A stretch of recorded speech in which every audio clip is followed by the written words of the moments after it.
Alors, bienvenue, chers collègues, à notre Assemblée publique du mois d'août 2023. Vous avez tous reçu par courriel les différents documents pertinents accompagnés de l'ordre du jour. Alors, si le tout vous convient, j'aurai besoin d'une résolution pour procéder à son adoption. Monsieur Gladu. Au point numéro 2, maintenant, l'adoption du procès-verbal de la séance ordinaire qui s'est tenue le 12 juillet dernier. Donc, vous avez tous eu la chance d'en prendre connaissance. Est-ce que le procès-verbal était conforme à nos discussions et délibérés?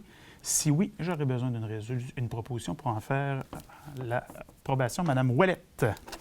Première période de questions, donc je constate qu'il n'y a personne dans la salle. Donc, point numéro 4, au niveau de l'administration de la MRC de Portneuf, 4.1, liste des déboursés du 1er au 31 juillet 2023. Alors, est-ce que vous avez des questions concernant certains de ces déboursés? À défaut, j'aurais besoin d'une proposition. Monsieur Léveillé.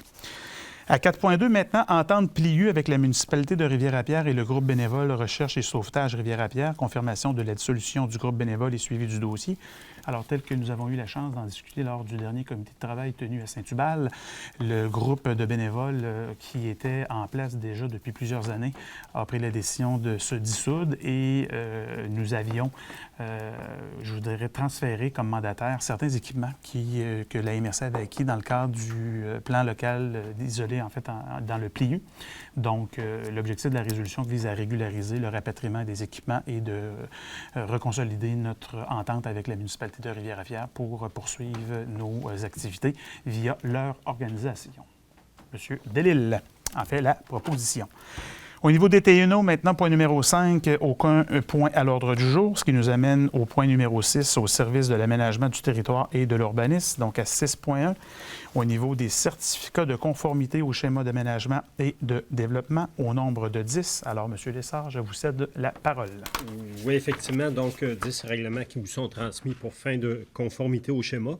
Le premier règlement concerne une modification au règlement de zonage de la municipalité de Deschambault-Grondines. En fait, il s'agit d'un règlement qui vise à préciser les modalités applicables aux établissements d'hébergement touristique afin de s'arrimer à la nouvelle législation provinciale en cette matière. Donc, pas d'enjeu particulier du côté du schéma. Deuxième règlement, c'est une modification au plan d'urbanisme de la ville de Pont-Rouge. En fait, il s'agit d'un règlement qui vise l'agrandissement du site industriel de Sable-Marco. C'est un règlement qui a été adopté en concordance avec une modification qui avait été apportée au schéma d'aménagement en fin d'année dernière. Donc, et qui intègre les modalités là, qui étaient prescrites par le schéma. Donc, c'est de la concordance à la modification du schéma. Troisième règlement, c'est une modification au règlement de zonage de la ville de Pont-Rouge. Donc, c'est un règlement qui est accordé, qui est adopté en concordance avec la modification précédente au plan d'urbanisme et à la modification du schéma. Et le règlement de zonage adopté intègre les normes minimales dictées par le schéma d'aménagement pour ce site industriel. Quatrième règlement, c'est une modification au règlement de zonage qui concerne aussi la ville de Pont-Rouge. Donc, c'est un règlement qui vise à modifier différentes dispositions de la réglementation pour des zones comprises à l'intérieur du périmètre d'urbanisation. Il n'y a aucune exigence particulière du schéma d'aménagement qui s'applique aux aspects qui sont traités par ce règlement. Cinquième règlement, c'est une modification au plan d'urbanisme de la municipalité de Rivière-à-Pierre. En fait, c'est un règlement qui vise la mise en œuvre de la dernière phase de développement de Solifort, du développement de villégiature de Solifort en bordure du lac Montauban. Le règlement qui a été adopté intègre les objectifs de protection du milieu qui ont été négociés dans le cadre d'un plan d'aménagement d'ensemble pour le développement de villégiature projetée. Le règlement intègre aussi les préoccupations qui ont été formulées par la Commission de l'environnement ce printemps, notamment pour y interdire les rampes de mise à l'eau dans ce secteur de développement-là. Sixième règlement, c'est une modification au règlement relatif au plan d'aménagement d'ensemble de la municipalité de Rivière-à-Pierre. Donc, il s'agit d'un règlement qui est adopté en concordance avec la modification précédente au plan d'urbanisme. Et le règlement vise à arrimer la numérotation des zones avec celle prévue au plan de zonage. Donc, il n'y a pas d'enjeu particulier associé à ce règlement-là. Septième règlement, c'est une modification au règlement de de lotissement de la municipalité de Saint-Alban. C'est un règlement qui vise à revoir les modalités d'application des dispositions concernant la contribution pour fin de parc ou terrain de jeu. Donc, le schéma d'aménagement ne prévoit pas de modalités particulières à ce sujet-là. 8e règlement, c'est une modification au règlement de zonage de la municipalité de Sainte-Christine d'Auvergne. Donc, c'est un règlement qui vise à revoir différentes normes applicables dans plusieurs zones de la municipalité. Et le règlement vise aussi à créer une nouvelle zone de villégiature en bordure de la rivière Sainte-Anne pour y permettre certains usages récréatifs particuliers.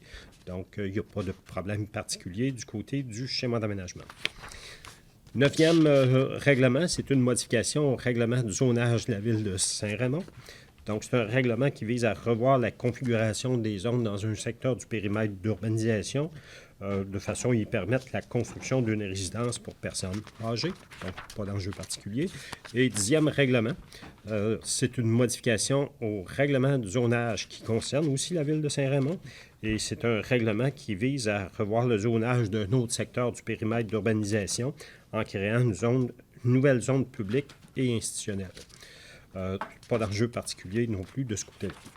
Donc, l'ensemble des règlements transmis nous apparaissent conformes aux exigences du schéma d'aménagement et on vous recommande d'autoriser la délivrance des certificats de conformité.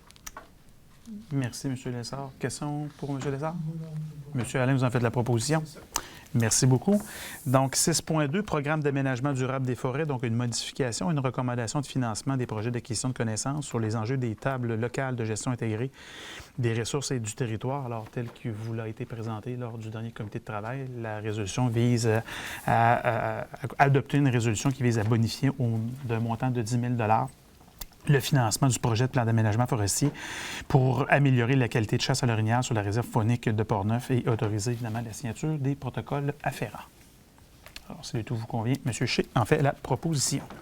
Et à 6.3, démarche de consultation publique portant sur les nouvelles orientations gouvernementales en aménagement du territoire, donc un mandat de la Commission de l'aménagement et du développement du territoire. Alors, comme vous le savez, le gouvernement du Québec a initié il y a quelques semaines une consultation nationale en matière des nouvelles orientations gouvernementales en aménagement du territoire. Et la résolution vise à confirmer le mandat à la Commission de l'aménagement de la MRC de Portneuf afin que ses membres puissent procéder à son analyse et émettre et transmettre les commentaires qu'ils jugeront appropriés. M. Sauvageau en fait la proposition. Point numéro 7, maintenant au niveau du service de l'évaluation foncière, aucun dossier à l'ordre du jour, ce qui nous amène au point numéro 8, au service de développement économique. Donc, à 8.1, comité d'investissement commun, adoption des projets recommandés, donc au nombre de 4. Premier projet, en fait, qui concerne une subvention de 5 000 $ concernant le soutien à la création d'une nouvelle entreprise, à l'entreprise Épicerie L'Ambroiserie, au montant de 5 000 $. Le second dossier qui concerne un prêt qui est octroyé dans le cadre du volet FLI-FLS au montant de 35 000 $ et assorti d'une subvention de 2 500 $. Un troisième dossier qui est également assorti d'un prêt de 14 500 $ et d'une subvention de 1 500 $. Et le dernier dossier, et non le moindre, un prêt de 25 000 $ dans le cadre du programme FLI-FLS et une subvention de 2 500 $. Alors, M. Delisle en fait la proposition. Point numéro 8.2, programme d'aide à la restauration patrimoniale au niveau des dossiers recommandés. Alors, tel qu'il nous a été également présenté lors du dernier comité de travail, nous avons 3 dossiers qui sont recommandés. Donc, le premier qui concerne la restauration de la galerie en façade avant pour un immeuble situé dans la municipalité de Saint-Casimir. Coût du projet admissible, 3 398. Montant admissible à la subvention, 1 889. Le second projet, restauration d'une toiture, le versant arrière pour un immeuble situé dans la ville de Neuville. Coût de projet admissible, 28 283,85 $. Montant admissible à la subvention, 20 000 $. Et le dernier, travaux de toiture-réfection de la corniche jusqu'au soffit pour un immeuble situé à Cap-Santé. Un coût de projet admissible de 401,49 $ pour un montant admissible de 301,12 $. Questions, commentaires, à défaut, une proposition pour entériner le tout. M. Dupont. Merci. 8.3, Salon de l'emploi, Expo Donnacona. Donc, une demande d'aide financière. Donc, une activité qui aura lieu au mois de septembre dans la ville de Donnacona.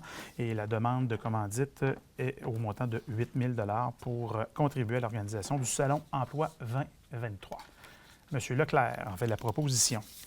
8.4, donc accès au matériel de création à l'arc-en-ciel, projet de l'entente de développement culturel. Donc, la résolution vise essentiellement à confier un mandat à l'Arc-en-Ciel de monter un plan d'acquisition de matériel, d'élaborer une programmation dans les 3 points de service de l'organisme et de lui octroyer une aide financière de 15 000 et d'autoriser le préfet et Mme Godin de signer les ententes nécessaires et d'autoriser également le déboursé de la somme de 15 000 en contribution pour la réalisation des projets au niveau de l'entente culturelle 2021 de 5 000 et 2022 10 000 au niveau du poste budgétaire précisé à la résolution.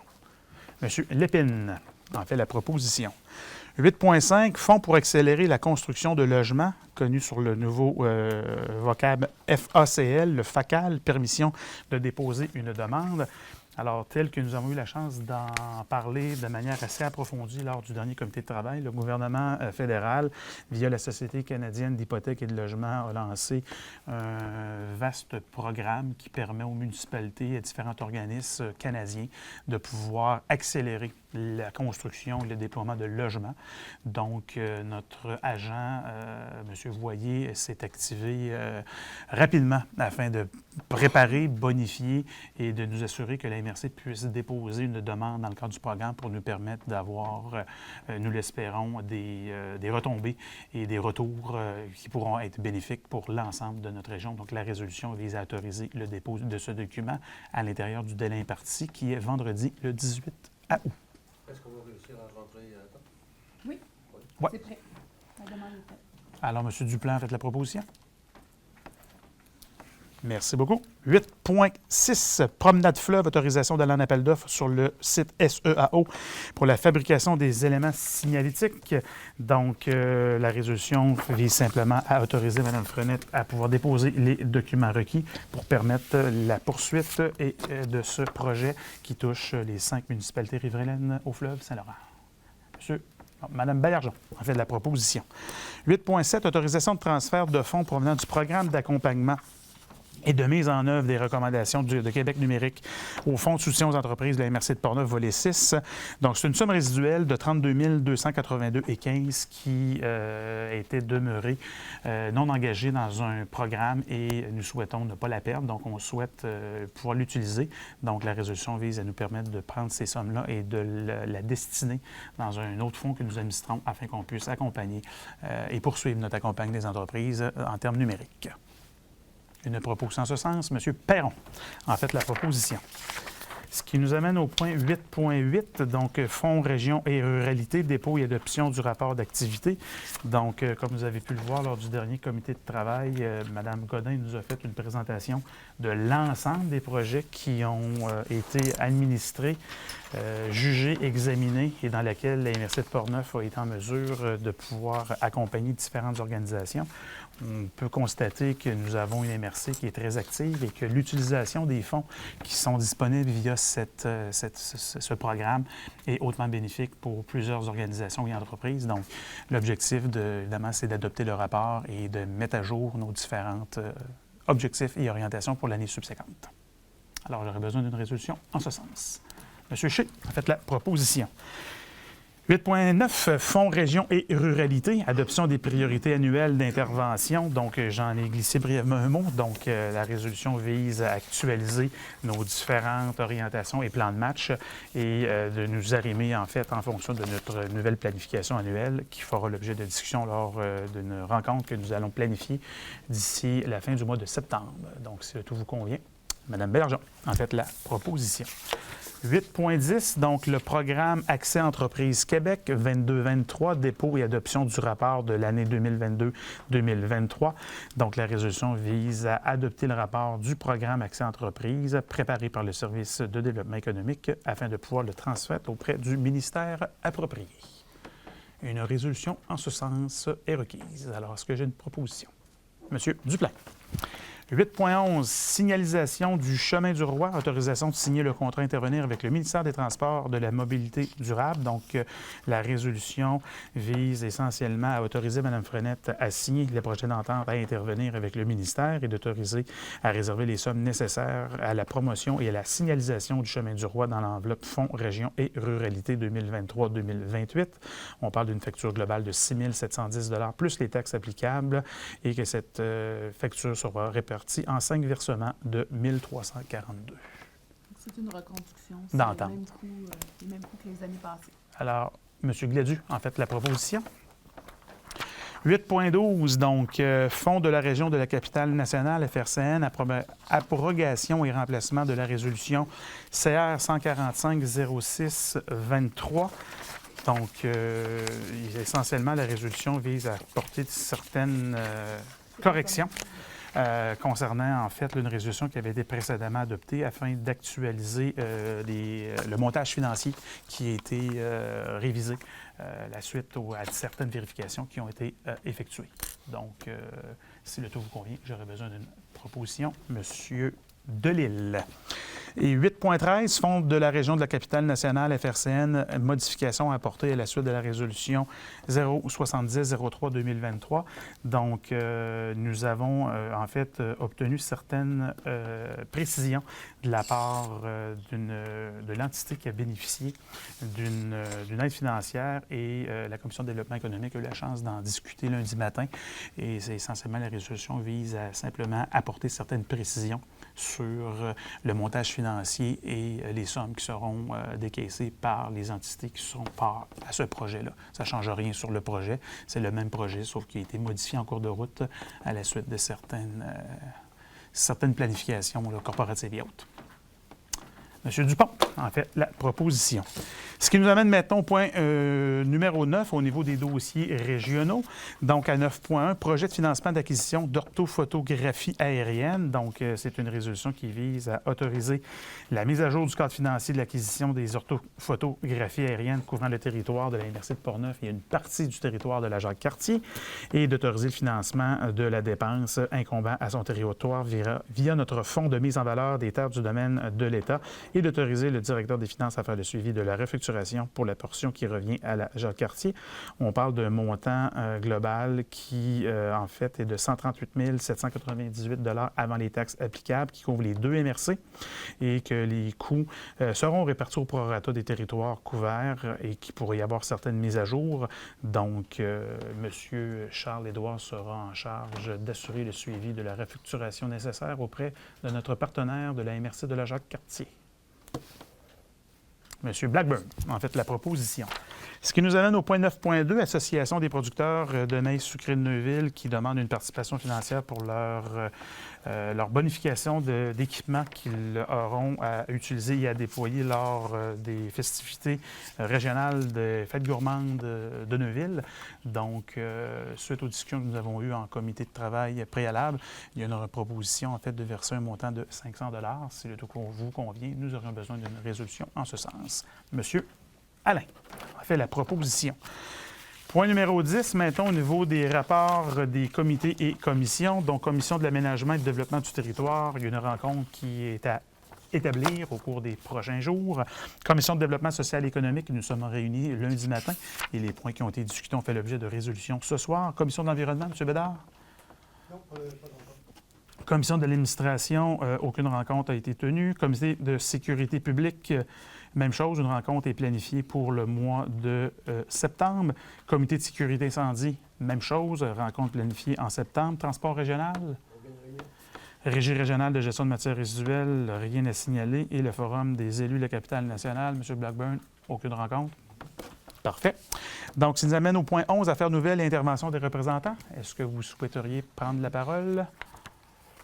Monsieur Leclerc. Oui, bon, merci. Je voudrais écouter la population de Portneuf à venir nous visiter à Saint-Marc-de-Carrière lors du Festival des pompiers, le 25 et 26 août prochain. Alors, soyez les bienvenus. Merci. Merci, M. Leclerc. M. Duclerc. On avait dit au début de l'été, et c'est sorti de votre bouche, M. Duclerc, qu'on n'avait pas allé à l'extérieur cette année parce que des initiatives touristiques dans Port-Neuf étaient d'envergure cette année. Et j'ai pu faire le tour un peu. J'ai commencé à faire le tour du comté, j'en ai fait quelques-uns. Et je pense que tout le monde a des organisations dans la ville qui sont extraordinaires. J'invite la population à prendre le temps d'aller sur le site web de chaque ville ou de la MRC pour voir ce qui est présenté dans Port-Neuf. C'est vraiment extraordinaire. Tout à fait. Monsieur Alain? Moi, strictement un rappel pour la Fondation Santé Port-Neuf, le 9 septembre prochain, la randonnée de vélo Alcoa. C'est un beau moment de contribuer à la Fondation parce que c'est quand même, à mon avis, un bon outil de travail avec le ministère de la Santé pour s'assurer qu'on a une belle qualité de service de proximité pour l'ensemble des citoyens. Donc, je vous encourage, si ce n'est pas déjà fait, à vous inscrire et ou à inscrire un de vos employés, whatever. Cette année, je vous annonce que j'ai inscrit un de mes employés à ma place. Et je l'encourage fortement à faire les 102 km parce que c'est pour une bonne cause. Merci. Monsieur Alain, moi j'avais planifié faire du vélo en tandem avec vous cette année. Ça sera pour l'an prochain. À ce moment-là, M. Godreau, ce sera possible. Il s'agit qu'on se parle et qu'on planifie correctement. Excellent. Good. D'autres interventions? Ouais. En tandem. Oui, oui. Mais il va apprendre à me connaître. Je vais le laisser pédaler. D'autres interventions? Deschambault-Grondines, 3 septembre.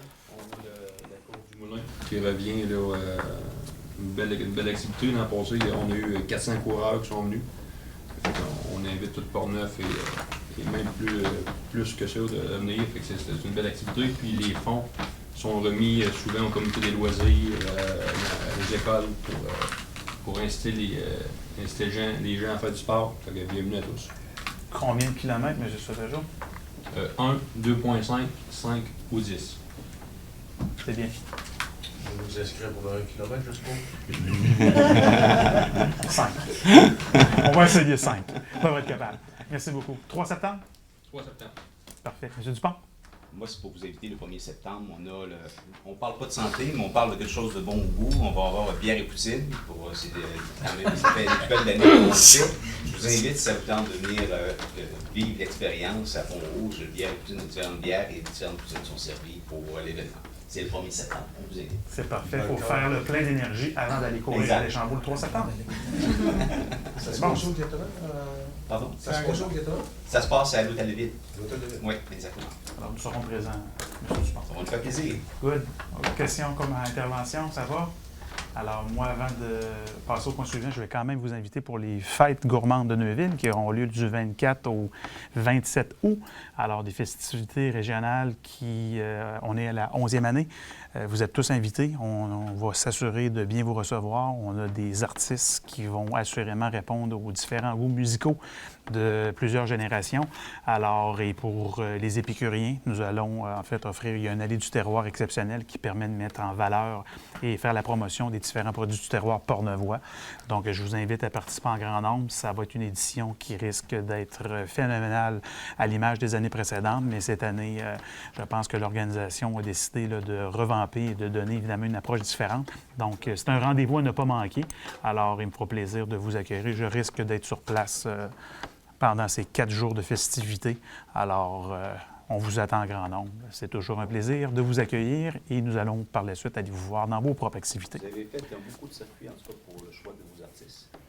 Je pense que vous allez rayonner et ça va faire rayonner Port-Neuf aussi. Alors, ce qui est bon pour Neuville est bon pour Port-Neuf. Alors, ce qui est bon pour nous tous. Alors, et je vous invite également, à l'instar des propos de notre collègue Claude, pour ceux et celles qui n'ont pas ou qui ont encore certaines opportunités d'aller participer aux activités que l'ensemble de vos municipalités, vos organisations déploient. On a eu un été, en fait même un printemps qui a été assez important. On a une diversité d'activités. Écoutez, sans toutes les nommer, mais propicité, si vous avez des citations, je vous invite à aller voir le site Tourisme Port-Neuf. On a quand même une bonne nomenclature mesure de tout ce qui se passe et les activités fourmillent dans l'ensemble de vos territoires. Alors, on peut être très fiers de la diversité, de la passion, évidemment, et puis, je vous dirais, de la fierté que nos organisations déploient à accueillir notre clientèle qui est de plus en plus, en fait, nombreuse. Donc, on s'assure d'adresser nos produits d'appel à nos gens de la place, à nos locaux. C'est bien correct, mais on est capable de recevoir de la visite et puis je pense qu'on est capable de bien les recevoir. Donc, Portneuf a appris, je pense, à se redécouvrir et à se représenter là, de manière différente au niveau des autres acteurs de développement touristique et économique de la capitale nationale et on voit que les gens vont poursuivre leur périple, donc ne font pas simplement de l'autoroute, ils vont entrer dans les terres, vont aller voir ce qui se passe à Saint-Uride, ils vont aller à Rivière-à-Pierre, ils vont aller évidemment à Saint-Gilbert pour ne nommer que ces municipalités-là. Donc, vous êtes tous, on est tous avantagés à avoir une meilleure connaissance de vos activités parce que nous sommes des ambassadeurs, ambassadrices de les activités culturelles, économiques, régionales, festives, loisirs, événementielles. Et ça, on est capable, évidemment, d'améliorer et d'augmenter le temps, j'appelle, de visiteurs, visiteuses dans notre territoire, mais nous en sortons tous gagnantes et gagnants. Donc, il reste encore plusieurs belles semaines d'été, plusieurs belles semaines d'automne. Alors, vous aurez la chance de pouvoir participer, de découvrir de magnifiques choses dans notre région de Portneuf.